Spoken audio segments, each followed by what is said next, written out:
Let's go.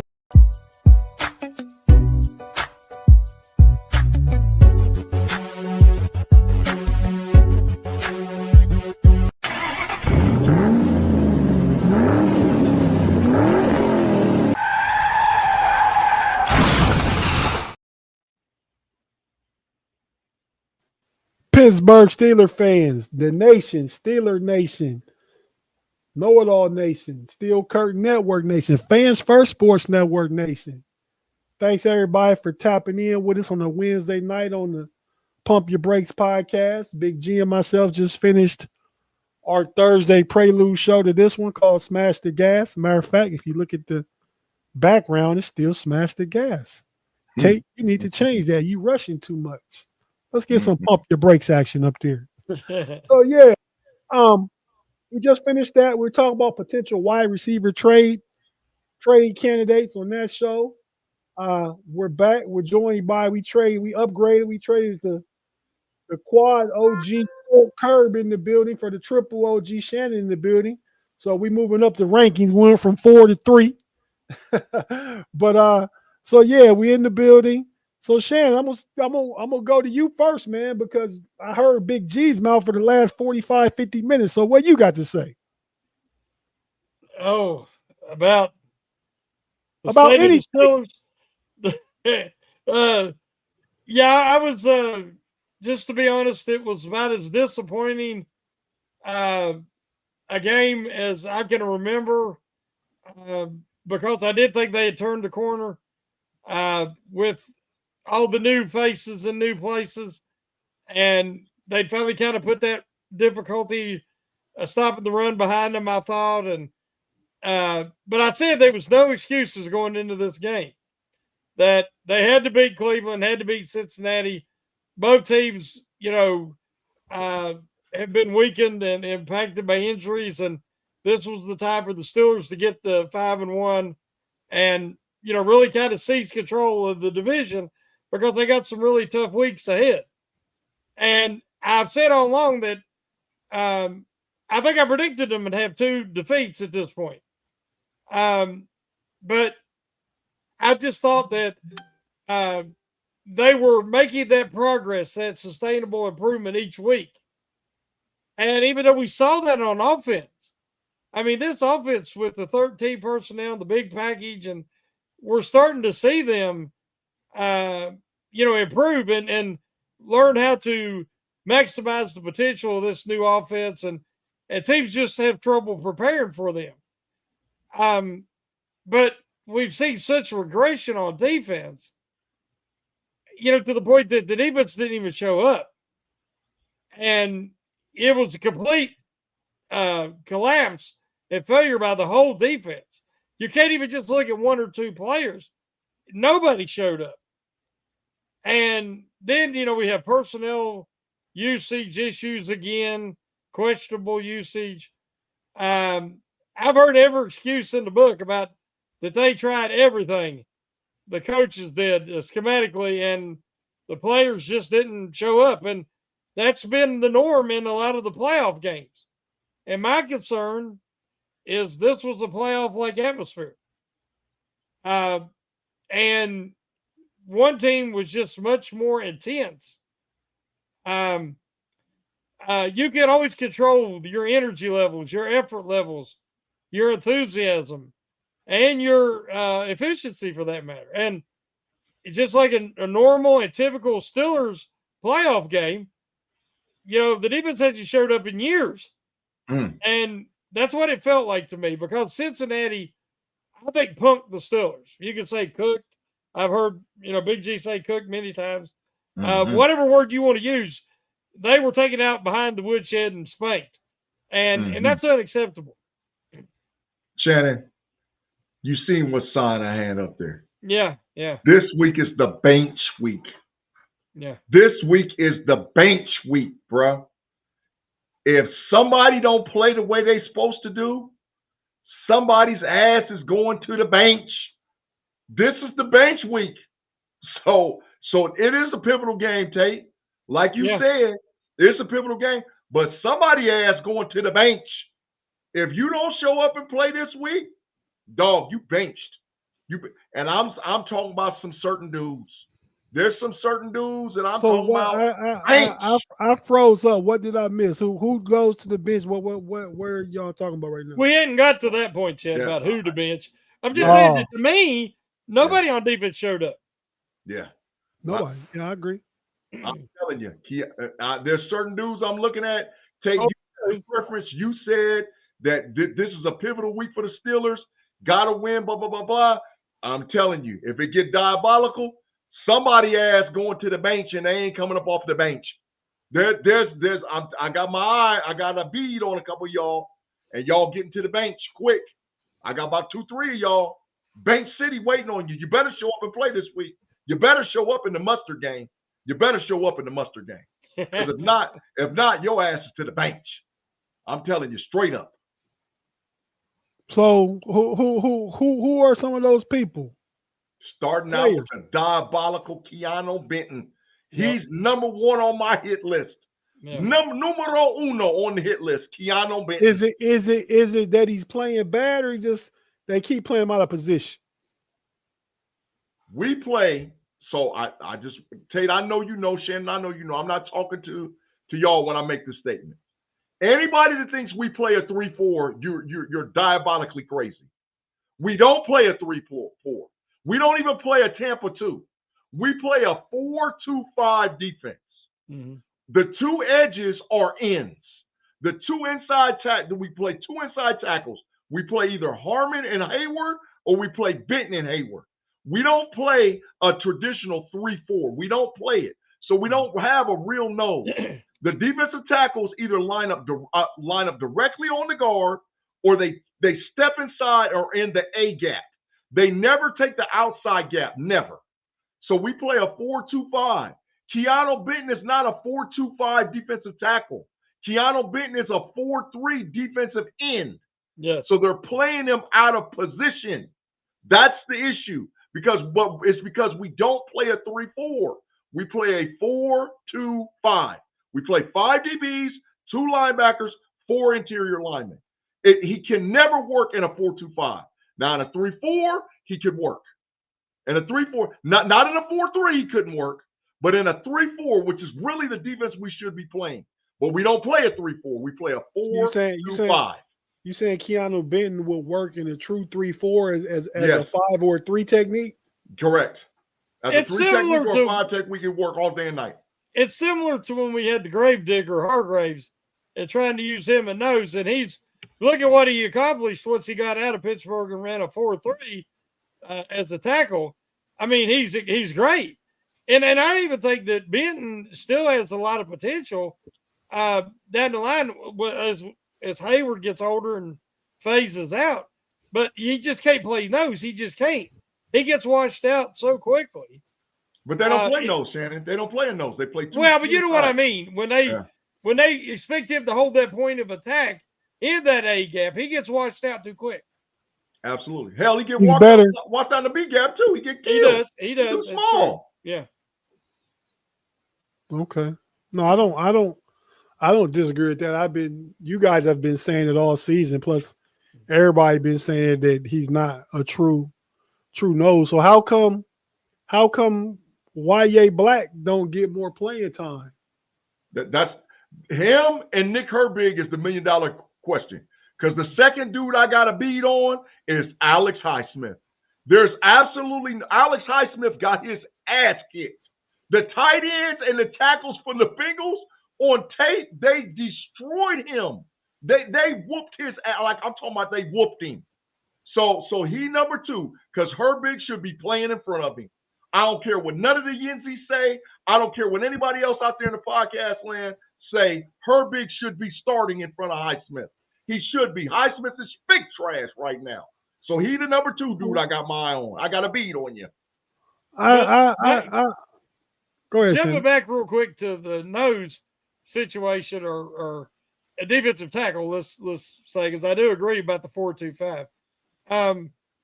Equality is give them quality minutes. And he does hold the point well, even against the double team. And the defense looks better, especially the run defense, when he's in there. The problem is, it's the way they're doing the rotation. It's obvious what defense they're going to be in by their personnel. If McCrawley's in there, it's run defense. Facts. When Holcomb's in there, they're wanting more run defense. So what are teams doing? And I love Holcomb, but when Holcomb's in there, they're throwing it at him. Every team has figured the Steelers out because they do the same personnel packages, and they've been doing it forever. Remember Robert Spillane? Robert Spillane in the game, they threw it at him. They threw it at him. Now, since he left and went to the Raiders and now the Patriots, he's improved as much as he can in pass defense. He has more of a feel for it now. But that comes with experience sometimes. But what I'm saying is when Holcomb's in there, they're throwing. And when Wilson's in there, they're running. And so it's kind of teams are showing the incredible flexibility and changing their play calls at the line of scrimmage based on what defense the Pittsburgh Steelers are in. So if you have a competent quarterback, the week prior they played Gabriel, and he's a rookie and he has trouble. He can't check out of stuff. But you get even a veteran like Flacco just showed up in Cincy, but he can easily pick that apart. He's seen it for so long when he was with the Ravens and the Browns, so he just picked them apart.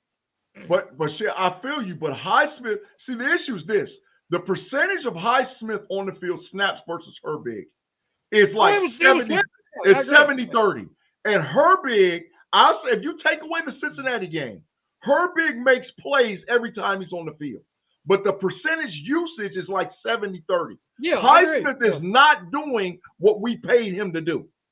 So I'm like, but from us, the people that talkers, can Herbig set the edge? Can Herbig do this and that? I don't give a damn. Put him in the game because he can make a play. And you know what Herbig wouldn't have done? And I'm telling y'all, heard me say this. Joe Flacco said that when he got that end around and he ran around the edge, that was a busted play. He said it, right?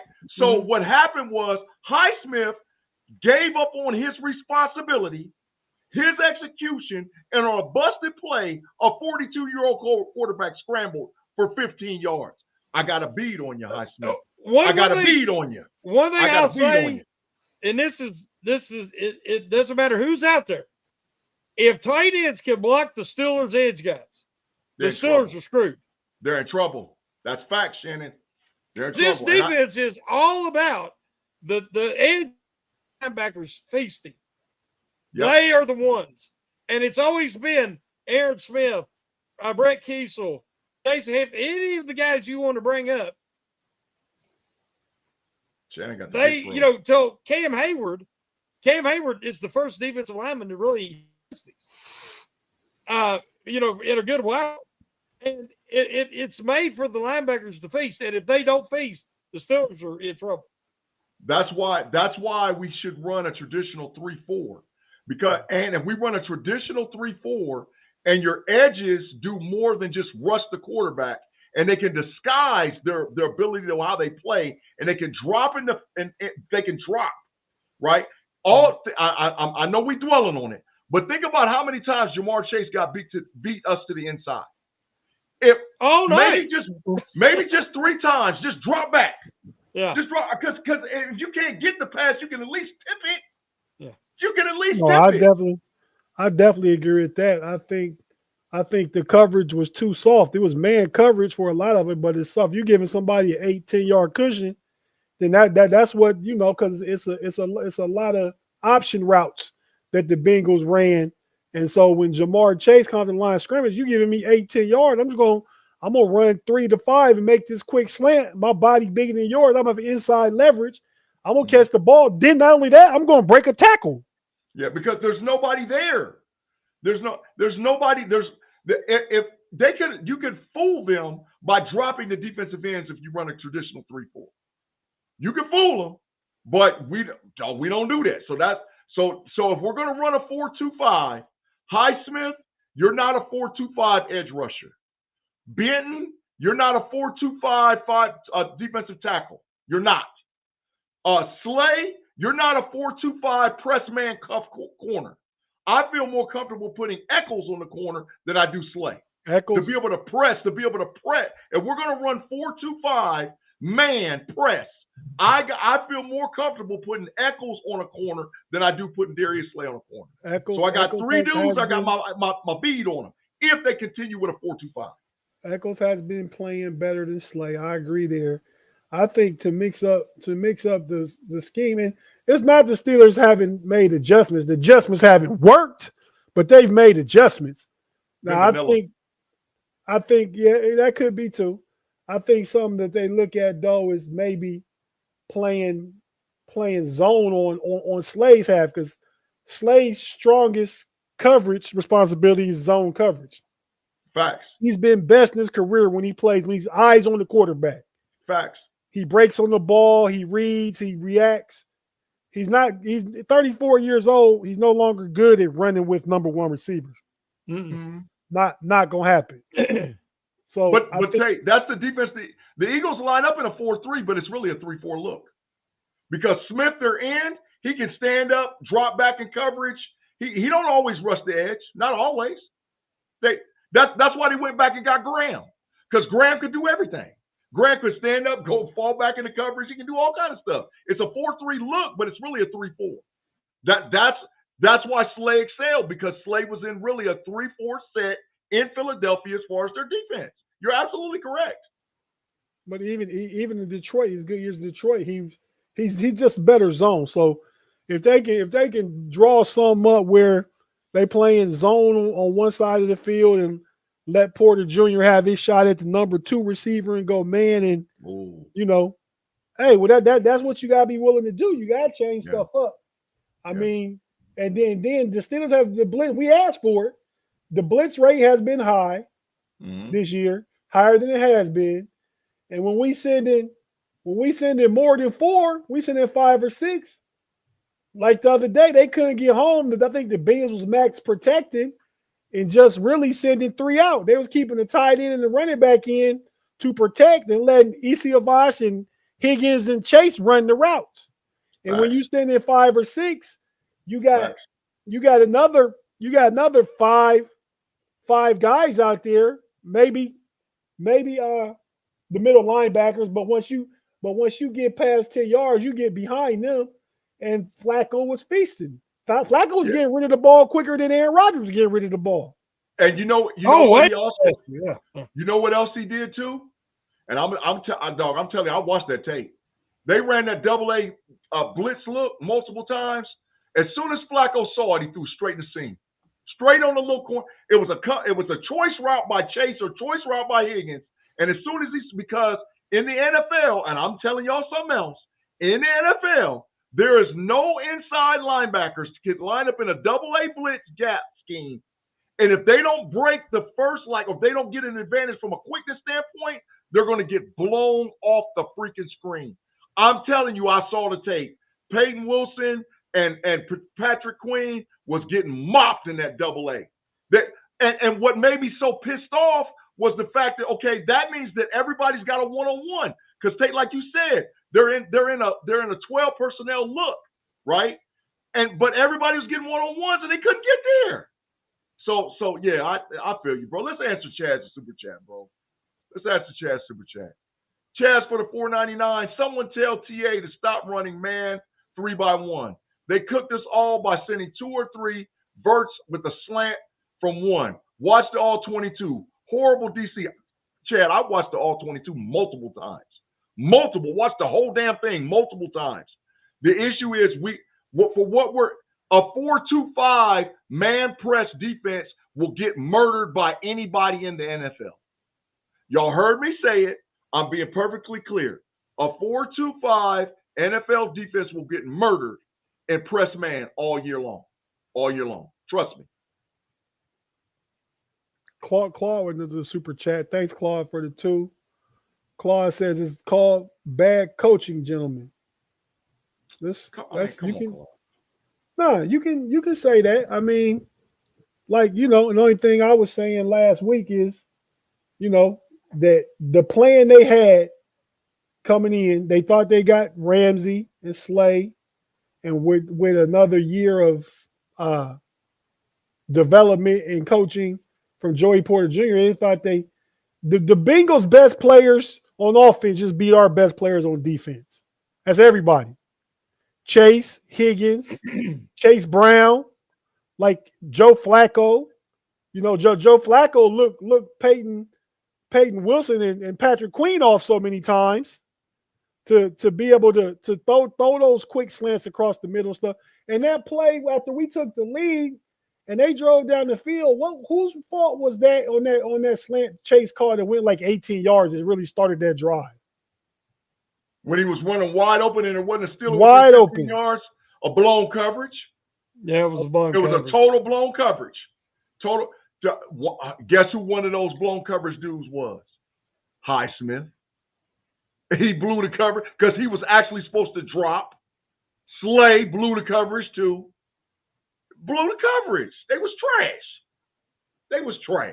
But we talk about it every year, and even Tomlin admits it in the press conferences about, on Monday, yesterday, he wanted to talk about the turnovers and the penalties. But listen, to me, the lack of enthusiasm, excitement, the effort just wasn't there on defense at all.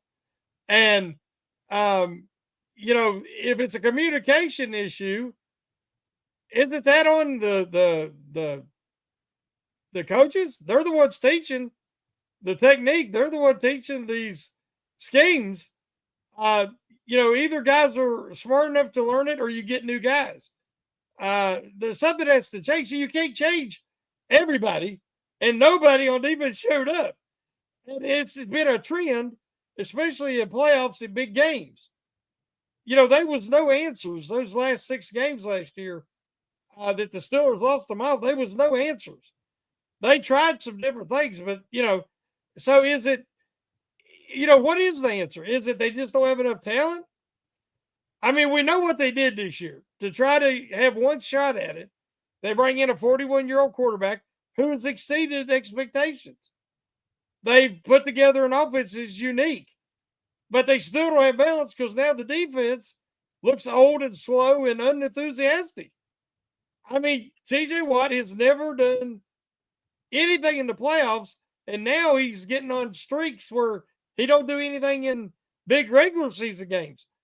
Cam Hayward's just getting older. I mean, that happens to everybody. But what I'm saying is the guys they brought in, they might have miscalculated how much they had left in the tank. Now, Ramsey, I have hope for because I think he's going to be a safety in the near future. And that's where he needs to be and move him around some. But obviously, Slay looks like can no longer play outside. Especially against, as you say, more of the top-notch receivers, which regrettably our conference has a bunch. So I don't know. It's there's so many issues right now. Where do you start? It isn't even bringing in a guy like we've been talking about, bringing in a wide receiver too, or bringing in a corner, or bringing in a defensive lineman. They need a lot of help right now. Like I said, man, I understand, and I'm just being honest. I understand there are some issues concerning the scheme. Don't get me wrong, I get it, but you still, you could have the best offensive coordinator or best defensive coordinator in the NFL. If the players don't execute, what difference does it make? From an execution standpoint, they were out there getting cooked. They were, because every defensive call is designed to stop the opposing team's offense. Yes, it was vanilla. Yes, the scheme could have gotten better. They could have done some things different, right? So, and this is my opinion about saying who's it on. It's on all of them. Yep. It's on all of them. The players were trash. The coaching was trash from a defensive standpoint. It's on all of them.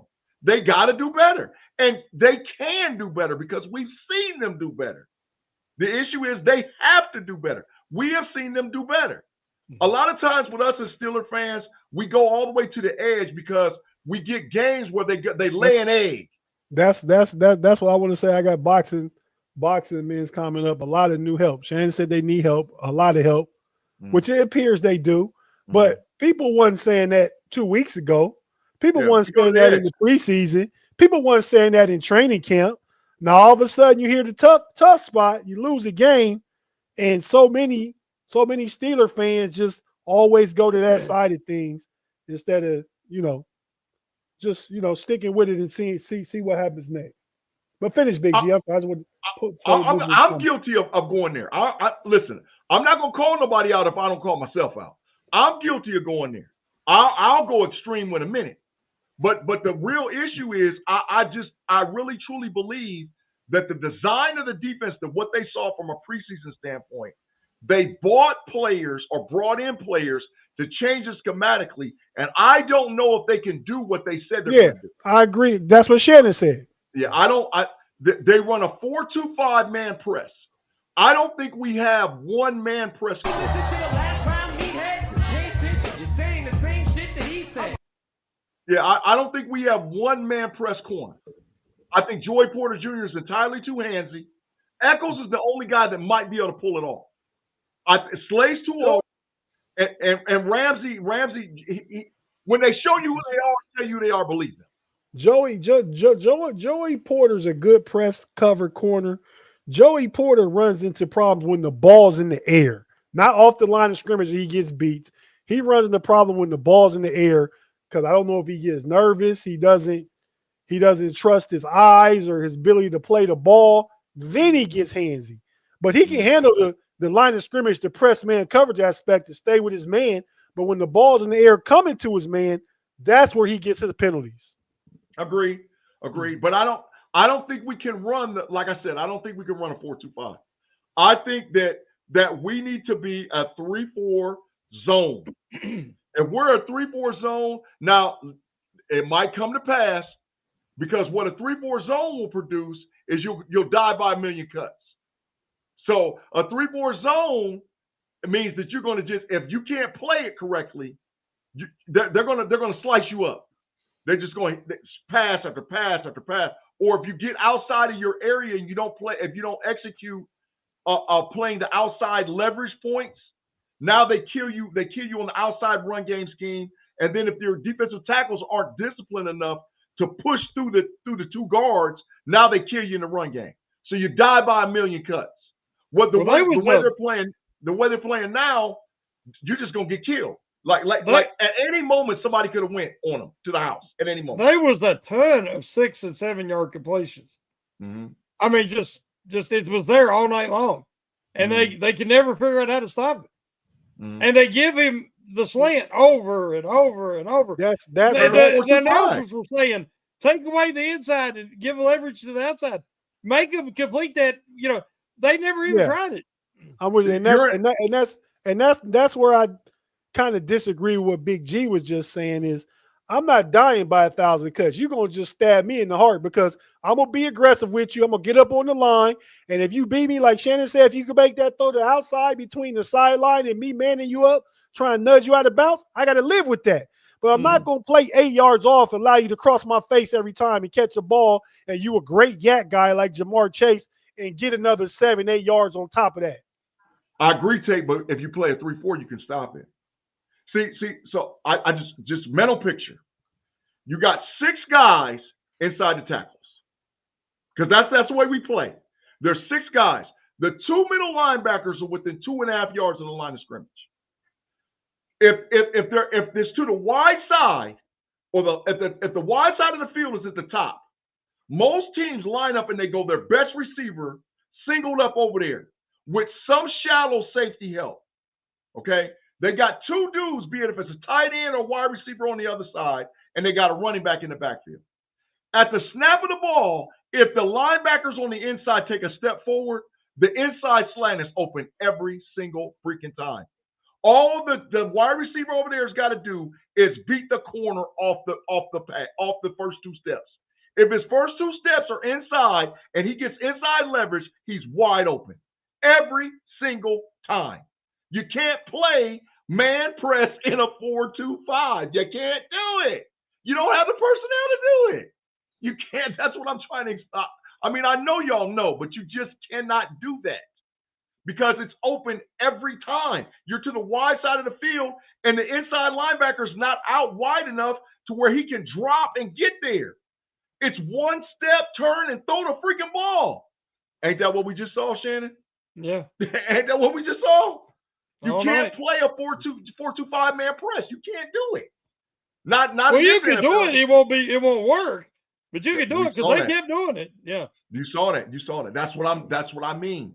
So for playing a traditional 3-4, now you don't know if those outside edges are going to rush or if they're going to drop. There's where the changes in the schematics, because we're built for a 3-4 defense. We're built for it, but we play a 4-2-5. That's all I'm saying. We play a 4-2-5 and walk one of our safeties down in the box. Dog, we asking for it. So that puts another guy inside the tackle box. We play a 4-2-5, and now there's 7 dudes inside the tackle box, bro. What do you think a competent NFL quarterback is going to destroy that? They're going to destroy it. This year. They're going to run choice routes on you all day and night. All day and night. So that's all. Just we have the personnel, run a 3-4. Run a 3-4 the way you should run a 3-4, and you'll be fine. You'll be fine. But we'll see. Hey, real quick, we're gonna take a quick break and come back and finish the discussion. I like to go in the direction of more talking about this game specifically. We spent a lot of time on last week's game and talk about what went wrong. Let's talk about what we need to do this week to try and secure a victory on Sunday Night Football. So if you're watching on YouTube, we're not going anywhere. We're just gonna take a quick pause for the calls. For our audio audience, have to hear a few words from our partners and advertisers. We'll be right back after this. Stay with us on the Pump Your Brakes podcast. We'll be right back.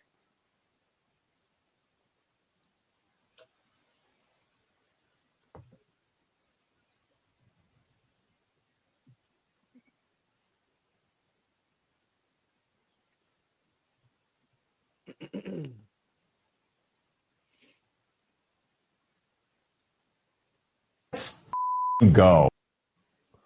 And we're back on the Pump Your Brakes podcast on a Wednesday night. I'm your boy Tate in the building with the Trip OG Shannon and the homie Big-G.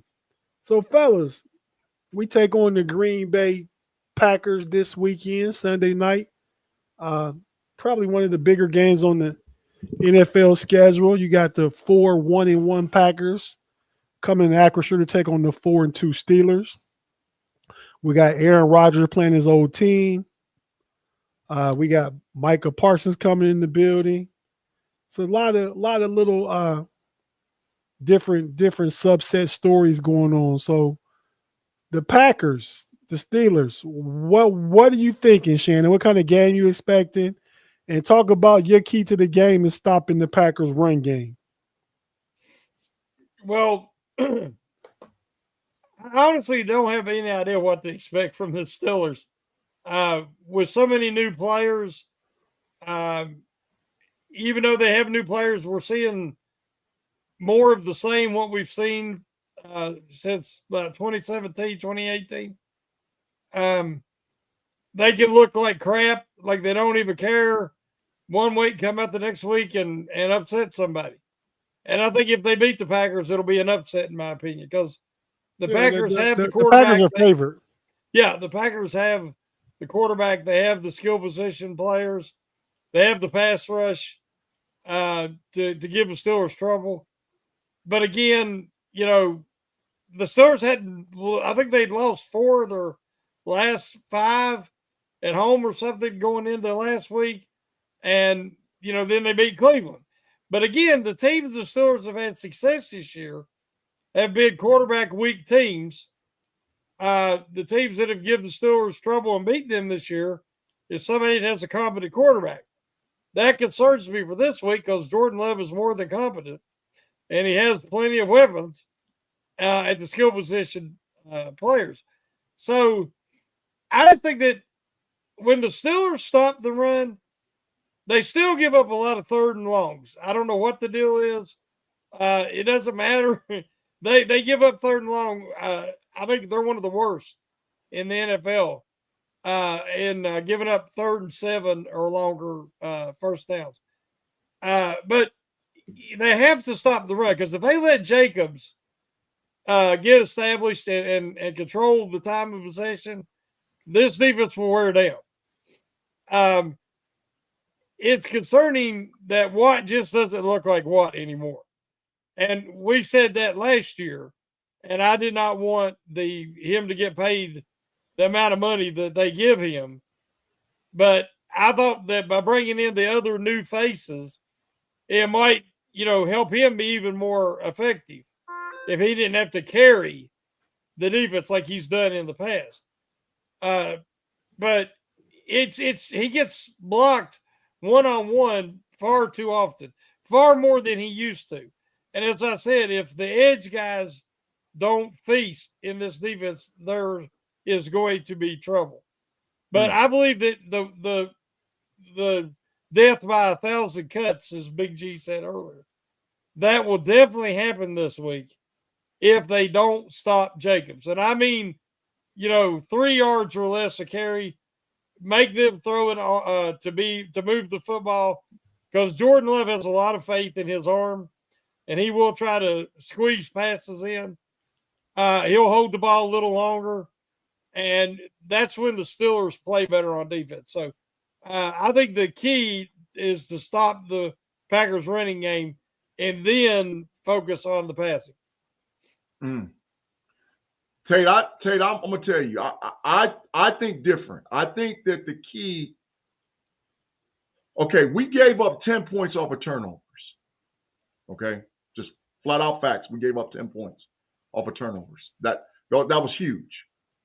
They gashed us in the run game, which gave them short second down, short third down. They gashed us, right? So then that gave them the opportunity to talk about the Bengals, the opportunity to do whatever they wanted to do on second and third down. I think that's part of the reason why, and I don't disagree they should have been out there, but part of the reason why Herbert didn't get to play as much, because you have to earn the right to pass rush. You earn the right to pass rush by stuffing first and second down and creating a pass situation. The Bengals were comfortable all night in that game, and I agree with Shannon. They do have to slow down Jacobs because he's the engine that makes the team go. But this is the reason why I'm saying that I'm looking at it from a different standpoint. The time of possession, look at this time of possession all year for Steelers offense versus Steelers defense. Look at plays from an offensive standpoint for the opposing team offense versus plays for the opposing team defense. The only way, based on the current condition the way we're playing, that we neutralize that to make it even, is we have to possess the ball longer than what we possess the ball. I think the key to the game is time of possession.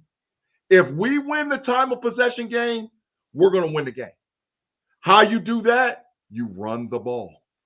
I'm still, people have said all along, well, the defense played big trash and all whatever else they did, but it was inexcusable as a Pittsburgh Steelers team why the hell we went away from the run game. What Jaylen Warren and Gainwell was killing Cincinnati. They were gashing them. But for whatever reason, I don't know if it was a quarterback issue calling audibles. I don't know if it was Arthur Smith saying, okay, we want to get hot. I want Rodgers to do A, B, C, and D. But how you keep a high-powered offense in check is you don't give them the freaking ball. You hold on to the ball for as long as you can. So time of possession and the ability to be able to run the ball is going to be huge this week for the Pittsburgh Steelers. We need to see some 12 to 15 play drives and score a touchdown, not kick a field goal. We need 12 to 15 yard plays and score a touchdown. That will make Green Bay play with what's called a sense of urgency. That will make them play with a sense of urgency because they're like, okay, they're scoring. Well, it means we got to score. They're scoring, which then we don't die by the 1,000 cuts, Shannon. Then, okay, I'm not saying that takes Jacobs out of the game completely, but what it does is it eliminates Green Bay's willingness to lean on the run game versus now Jordan Love throwing the ball, which could be very effective against us as well. But I think time of possession, being able to run the ball is the key for us to be able to get a victory this week. We have to possess the ball more than the Green Bay Packers possess the ball. That's just my thought. I agree with that. wholeheartedly, I'd love to see the Steelers improve time of possession, get more plays, get more rest for the defense. But again, the defense have got to show up this week. Facts. I mean, they have to show up or they ain't going to beat anybody. Facts. We got a super chat from Juice Bellamy, man. Juice, thanks for the $1.99. He said, LOL, we did beat them with Ken in 2023. We did. Yeah, we did, but this ain't the same team in 2023 either. We beat the Packers. We beat them, and they're damn for sure ain't the same team. Mm-hmm. Josh Jacobs wasn't on that team. Golden, the wide receiver, wasn't on that team. They different. They completely different. So Michael Parsons, you know he wasn't on that team. So there's 3 dogs that they done got since 2023. So the issue is going to be time of possession. Now, in doing that, that means you have to neutralize their best defender. Their best defender is Michael Parsons. How you do that? You run the same game plan that you run against the Cleveland Browns with a little bit of tweak. The Pittsburgh Steelers ran the ball right at Myles Garrett. Run the ball right at Michael Parsons. Run it right at him. Right at him. And you neutralize him and his ability to be able to do things to us from a pass game standpoint. He's going to be tired of getting hit because you got Darnell Washington, Spencer Anderson, Jones, Fautano. They lean on you all night. You're going to get tired of getting hit. Third and fourth quarter, when you got that explosiveness, you're going to be out of gas. So run the ball right at Michael Parsons. Run, and if you do that, you're going to be fine. You're going to be fine. But he proved he couldn't stop the run in Dallas. And my key to the game is pressure Jordan Love. Now, they weren't getting the Flacco last week. Jordan Love, I think he's a good quarterback, but he hasn't seen the amount of coverages and played the amount of snaps in the field that Flacco has. So I think that could be of help. He's not as experienced. Good quarterback, a little more mobile. But I think you just make him uncomfortable, and he has a potential to make mistakes. We haven't got any turnovers the past 2 games. Turnovers come with creating that pressure. Now, that game against the Browns is one of the games we have turnovers, but we had 6 sacks and probably dropped 3 or 4 interceptions that game. At least 3 or 4, yeah. Yeah. That's right. So the potential for it was there. Last week, I didn't see any potential for turnover even, you know. So I think if we can play fast on defense, you know, get them in third down passing situations where we get a chance. Rob has my TV on my ceiling. Now it's just right above me. And the Cleveland's playing. And the Cavs are playing, yeah. Shannon knows. You reminded me of Mike Tomlin every time things are going bad on the sidelines. He's looking up in the sky. You know, I don't know what he's looking at. If it's the scoreboard, you know, the time of I don't know. But he's always looking up, and that's why you're looking up at the screen. Yeah. But no, so I think getting the pass rush. But first, to do that, again, you got to earn it. You got to stop the run. That goes with Shannon's key, stop Jacobs. It goes with Big-G's key, time of possession, which keeps the defense fresh when they're in there, which like it's complementary football. As we always say, everybody always says it. Mm-hmm. A good team play complementary football. Mm-hmm. Sometimes the defense will carry you. Sometimes the offense will carry you. The other day, the offense did enough to carry you. Mm-hmm. The defense let us big down. So, you know. But the offense played into that, Tate. The offense, because I'm telling you, 2 turnovers was 10 points. And we was gassing them in the run game. Just stay with the run. They can't stop the run. Just stay with the run. One of the turnovers was highly questionable. One of them was just a bad pass. It still got 10 points. But that's because the defense let them go. That first interception was like a punt. It was down since they got their 23. The Steelers let them go down and score. Oh, yeah. Now, that second one, to me, that was on DK. Right, but when turnovers turn into points, it matters, bro. We lost by what, 2 or 3? 10 points, that's a 10-point swing. Well, that's a 10-point swing. To me, the swing was on the offensive line when they was going forward on fourth and goal. And they got backed up and had to kick it. That penalty was potentially a 4-point turnaround. A penalty that's never called on the teams that do the tush push all the time and their guards leave early. The Steelers do it because they never do it, and they get a penalty for a false start. That's true. But we will be remiss if we didn't acknowledge the fact that Arthur Smith has really gotten into his bag of tricks and is utilizing the tight ends on the Steelers better than I mean, because he finally got Freiermuth involved. And Freiermuth was a mismatch for the Bengals all night. Facts. But now the only thing we got to do is make sure you get them all going at the same time. And I thought that the couple of the plays to Hayward, Baby Hayward or Super Hayward, whatever Big-G Super calls it. Haywards. Yeah. Super Hayward. I think that's a waste. Make sure those plays are going to Jonnu, to Freiermuth, or to Mount Washington. I don't want to see, Baby Hayward being one of the focal points in the offense because I think that the other three tight ends would have caught that ball that he couldn't quite reach. Yeah, facts. Ruben Stone for the $4.99, dog. We appreciate it. If we can win the time of possession, we'll be better off of this game. Big G stating those facts. I feel you, bro. I feel you. I'm 100% with you. Yeah. We gotta control the ball. Thanks for the super chat, Rube. But no, I agree. I think every key we said kind of goes together, right? Mm-hmm. Because you stop the run, you get to pass the rest of the passer, you run the ball, you keep time possession, you eventually end it in points, and you keep the defense fresh to go out there and do rinse and repeat, right? That's what we're talking about. Mm-hmm. And the Packers have a deep receiving corps. They're very good. talented, but Yes, they they don't have a Jamar Chase and a Bouquet. There's some guys out there that you just can't match up with, and the Steelers definitely can't. But the Packers guys, I don't know who's their best right now. Maybe Dobbs. No, hell no. Matthew Golden. They're getting guys back, and Golden's developing. But again, it's nobody that I would say is Chase level. Mm-hmm. And we know that Jordan Love doesn't have a lot of patience. He likes to throw the ball 20, 30 yards downfield. So maybe he will try to force something and the Steelers can get back to their turnover ways. Well, this is what I want to see too, y'all. Shannon, I don't know if me and you talked about this in a text somewhere. I know you said this, and you were 100% right. When have you ever seen a game in the AFC North where we travel and our fans don't show up? I don't know if they weren't able to get tickets, but that was a whiteout that looked like the damn Happy Valley.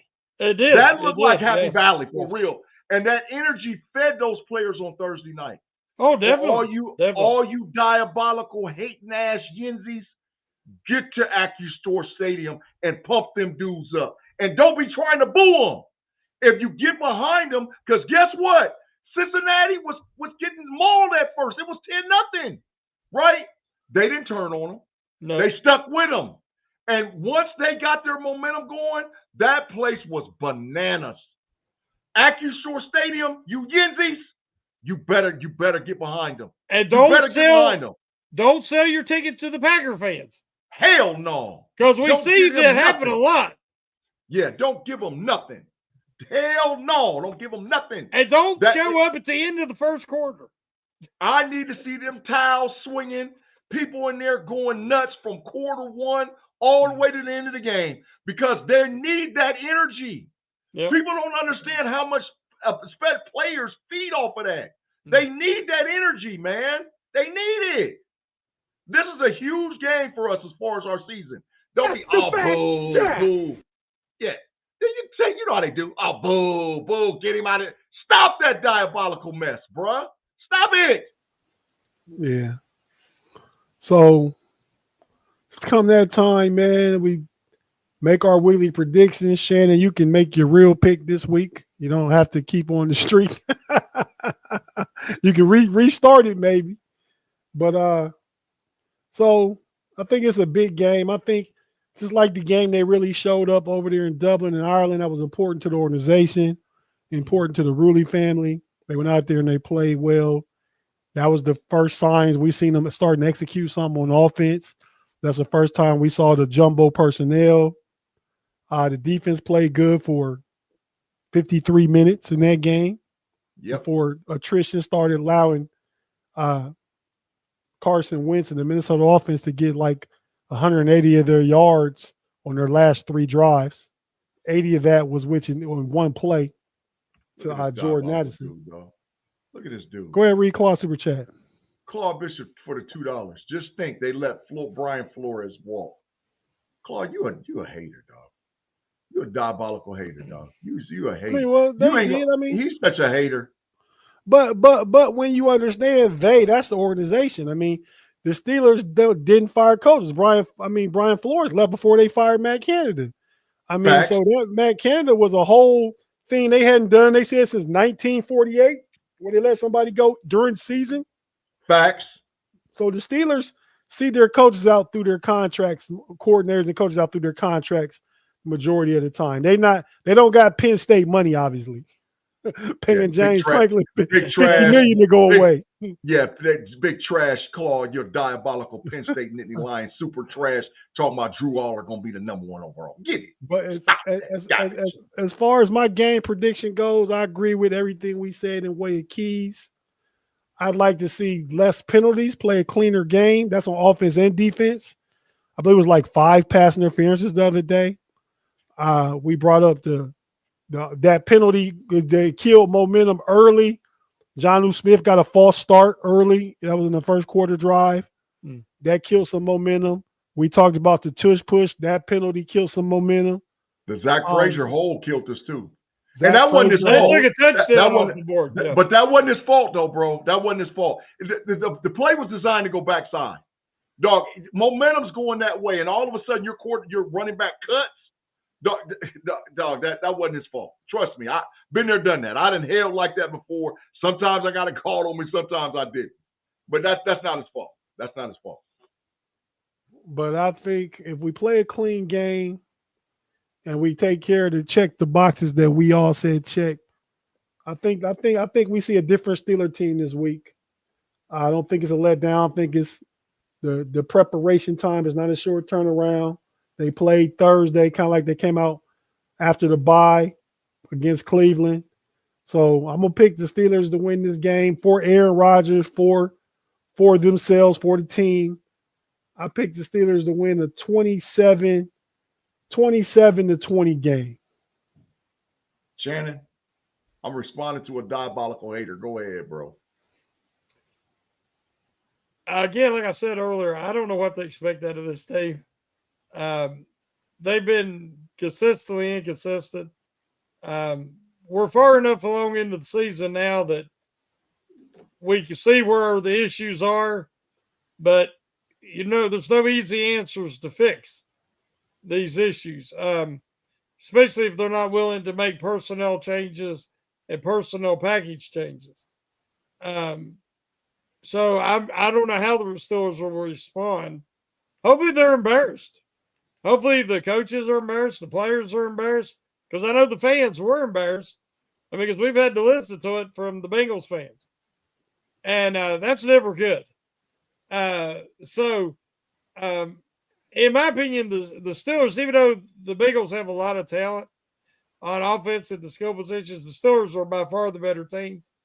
But they did not execute. They were not enthusiastic, maybe because they thought they were going to win. Like so many people swore them down they were going to win. We know My Little Pony, he's getting his nipples pierced because he guaranteed the Steelers would win. And now at least he's doing it for charity. So something good's going to come out of that nonsense, maybe. But he the one that got us, bro. I was guilty too, talking about we was gonna beat the yeah, you was, but he was. But I would have never. Yeah, I would have a nipple piercing, Shannon. Yeah, you wouldn't have done that. Yes. So all we wanted you to do was twerk. Yeah. No, hell no. Big-G I wasn't gonna do that. I wasn't gonna do that. But I think that based on the history, and I said I was scared of the Steelers' record on Thursday night road games. And of course, that overrode, Rodgers' ability because he'd been 14-4 on Thursday nights coming into that. So this week, Green Bay hasn't won in Pittsburgh since 1970. Fact. And they usually have some great games, though. They have some shootout games a lot of times, especially when they have good quarterbacks. And so this team, there's two good quarterbacks. So I'm going to say I'm going to break my streak because it got broke last week anyway. And I'm going to say that the Steelers bounce back behind Aaron Rodgers because he really wants it. And I'm going to say 31-30 Steelers. That's what I'm talking about, Shannon. That's a little faith, bro. We're going to be all right. There's no logic, just faith. Listen, I get it, man. Tomlin's 7-2 on games after he got his ass whooped on a Thursday night, too. Just FYI for the facts. If you want to go out there and pull some facts up, live chat, y'all, because I know y'all be doing it. Y'all be quick to check the facts.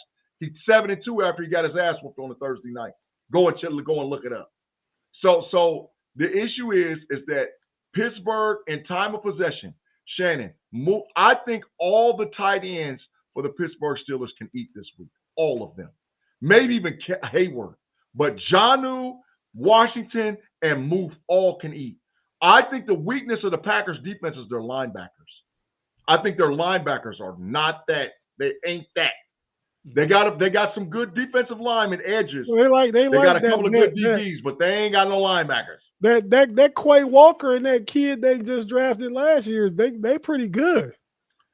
Did you see what the Arizona Cardinals and Jacoby Brissett did to them? Well, that's kind of why I picked them. I seen them lose to the Browns. I seen them struggle last week against Arizona in a game they maybe should have lost. So Green Bay's beatable. You know how Cleveland beat them, and you know how Arizona hung with them for all that time. They ran the ball, run it straight at them, run the ball straight at them. Pittsburgh Steelers wins this game, 27-17 against Green Bay. 27-17. Control the time of possession, and you will win the football game. 27-17, Pittsburgh wins the game because that changes what they do on offense. Go down, get 7, stop them one time, and go back down there and get some more points. It changes the philosophy of what the Packers want to do. 27-17, Pittsburgh, bro. Run the damn ball. Run the ball. And that means more Spencer Anderson. Correct. All right, fellas. Well, anything you guys want to say or anything going on? Shannon? No, I'm just we needed a little therapy this evening, and I think we all seeing the same things, and trying to have faith that we can see a different type of effort Sunday night, and that's what I'm wanting to see. Mm-hmm. I'm with him. Tate, we'll be back. The Pick'em show is tomorrow on the KnoItAllz channel, live at 12 p.m. I think my supervisor got me hemmed up again, but I'll let y'all know in the morning. I have my picks set up. Yeah, I know in the morning too. I got doctor appointment. My doctor appointment in the morning, but ain't no telling when I get back from Georgetown. My appointment is at 9 in the morning, and we do the picks at 12. So I don't know what that look like yet for me. But it's my last doctor's appointment. It was a year I had my kidney transplant on the 17th. Tomorrow's my last monthly appointment I got to go to. I know you thanking God. Yeah, I'm blessed, man. I'm blessed. Yeah. So, and then Tate will be back on Friday on the KnoItAllz podcast channel, broadcasting live with the Homies podcast. Make sure you tap in to check out him, B-Dirt, and Payday. Saturday, we will be back with Get Your Game Day on Level Up College Football Podcast. Sarah C. and Teresa B. We talked about 5 games in the pre-show on Level Up on Monday. We'll have the other 3 and all the picks on Saturday. Get Your Game Day on live at 9:30 a.m. Tate, my boy, comes back with just a guy and a couple of dudes right after that show at about 10:30, 11 o'clock, somewhere in there. And then we'll be back on Sunday with the KnoItAllz podcast. Me, Ma, Tate Boy Fresh, the fastest 2-minute. And, bro, we're going to talk a little bit about college football this week as well as the NFL. Because the college football don't get no credence because one of them diabolical know-it-alls can't stand the fact that Shannon, it looks like Chips Ahoy cookie number 2 is going to be headed to Columbus, Ohio. Chips Ahoy cookie number 2 might be headed to Columbus, Ohio. I know the diabolical Claude Bishop can't take it. And I know Big Punishment can't take it either. But it looks like Chips Ahoy Cookie is going to be headed to Columbus, Ohio for the back-to-back, baby. The back-to-back. So let's go. That Let's just means Ohio State out in the first round. Big G putting his jinx on them like he did the Steelers last week. No jinx. Love. No jinx. Love. No love. All love. All love. Hey, man, you gotta be one of them fans, man. One of the people that walk quiet and carry a big stick, man. You don't got to brag about having this big stick, man. Let me show you what my stick looks like, Tate. A cookie. That's last year's stick. Yeah. And it's strong. It is strong. It's the last year's stick is strong. And I really don't need you telling me how strong your stick is. No diddy.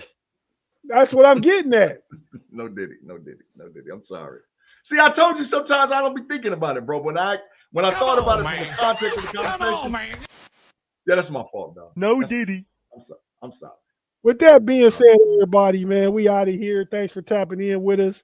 Like Big G say, all them shows he talked about, we'll be on them, and then we back next week with the Triple OG Shannon in the building to pump our brakes one more time. So until next week, we'll see you.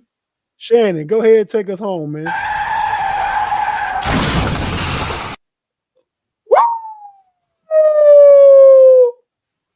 Let's go.